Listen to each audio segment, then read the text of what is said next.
ఆయన తెలుసండి, చెప్పండి. మీకు తెలుసు వెంటనే డేట్లో వస్తాయి. అదే ఇప్పుడు ఈ రెడ్ లైన్ ఉంది సార్, ఈ రెడ్ లైన్ ఓటీ సార్, ఇదే మెయిన్ బ్రాంచ్ కెనాల్ సార్. ఈ పక్కన సబ్ బ్రాంచ్ సార్. ఇవన్నీ కూడా ఈ ఎన్ఎన్ఎస్ కూడా 250 ఎకరాలు ల్యాండ్ ఎక్విజిషన్ కోసం పెట్టారు సార్. 250 ఎకరాలు ల్యాండ్ ఎక్విజిషన్ పెట్టారు. దాని గురించి నేను మాట్లాడతా సార్. ప్రజెంట్ మన దగ్గర ఇక్కడ ఉంది కదా, దీన్ని ఈ ఉన్న సోర్సెస్ ప్రకారం పాత దాన్ని వేణం చేయకోకుండా ఇది ఎన్ని లింకులు ఉందో సర్వే చేయించి కొంత లెక్క వరకు ఇట్లా రోడ్డు దాటిచ్చాను అనుకో. ఈ రోడ్డు ఏది రోడ్డు ఎక్కడ ఉంది ఇక్కడ దాటిచ్చాను అనుకో, గంగంలోకి వెళ్ళిపోతాయి వాటర్.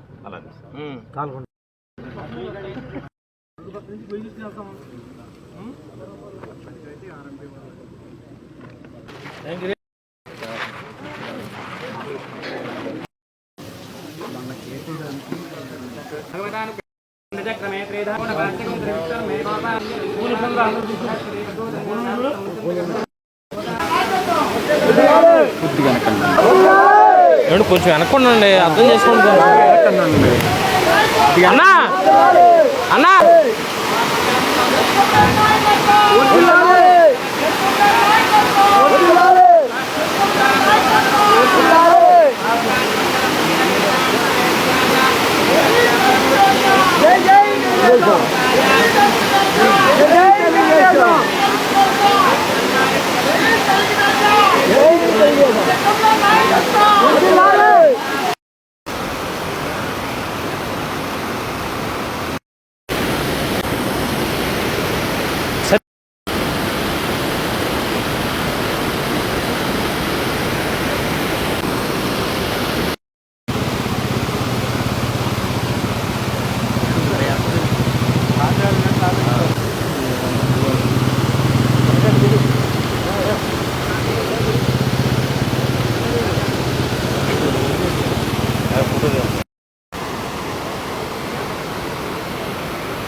ఈరోజు కుప్పలవారిగూడెం దగ్గర ఉన్న ఎస్కేప్ నుండి దెందులూరు మండలంలో అప్లాండ్లో ఉన్నటువంటి రైట్ మెయిన్ కెనాల్ ఆయకట్టులో ఉన్న 8,000 ఎకరాలకి కూడా నీళ్లు తీయటం జరిగింది.